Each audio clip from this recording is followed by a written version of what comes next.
নমস্কার। সঞ্জয় দেবশাস্ত্রীর তরফ থেকে সকল দর্শক বন্ধুদের স্বাগত। তমলুক শহরে মা বর্গভীমা,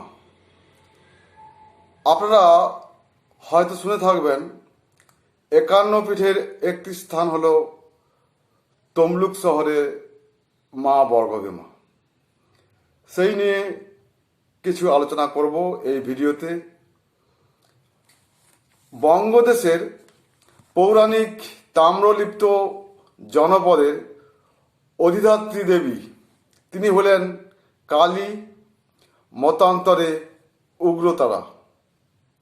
তিনি পশ্চিমবঙ্গে তথা প্রাচীন বঙ্গদেশের ঐতিহাসিক বন্দর শহর তাম্রলিপ্ত শহরের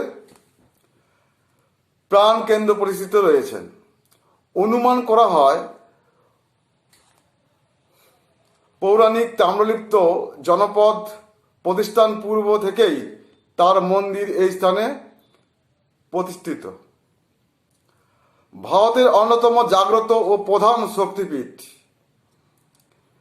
পীঠ নির্ণায়ক তথ্য অনুযায়ী এটি 51 পীঠের প্রথম পীঠ, যা প্রাচীন ধ্রুপদী বাংলা মাতৃকা উপাসনা ও শক্তি আরাধনার চিহ্ন বহন করেছে।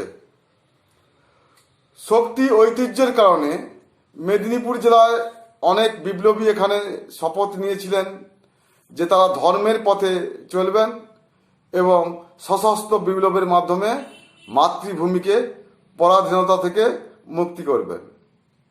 ভারতের বিখ্যাত বিপ্লবী ক্ষুদিরাম বসু এখানে পূজা করতে যেতেন এই মন্দিরে, মা বর্গভীমা মন্দিরে।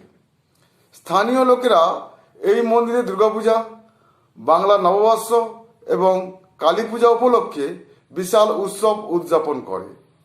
এই মন্দিরের প্রসাদ দেবীর জন্য প্রতিদিন প্রস্তুত হয় এবং বেশিরভাগ শক্তি মন্দিরের মতো দেবীর প্রসাদও নিরামিষ হয় না। দেবীর প্রসাদ হিসাবে এখানে শোল মাছ বাধ্যতামূলক। বলির আচরণটি এখনও বাতিল করা হলেও বছরে একবার তা এখনও তা হয়। আপনারা মা বর্গভীমার মন্দির দেখতে পারেন। এটি পূর্ব মেদিনীপুরের তমলুক শহরে অবস্থিত।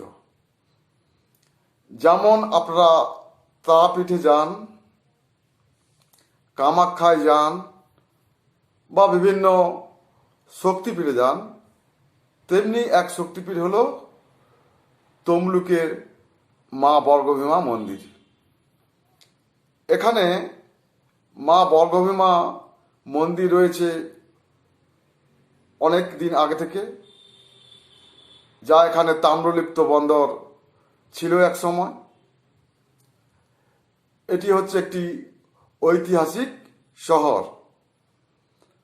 আপনারা 51 পীঠের একটি পীঠ এই মা বর্গভীমা মন্দিরে আসতে পারেন এবং এখানে পুজো দিলে আপনার মনোবাঞ্ছা বা মনোকামনা পূর্ণ হতে পারে।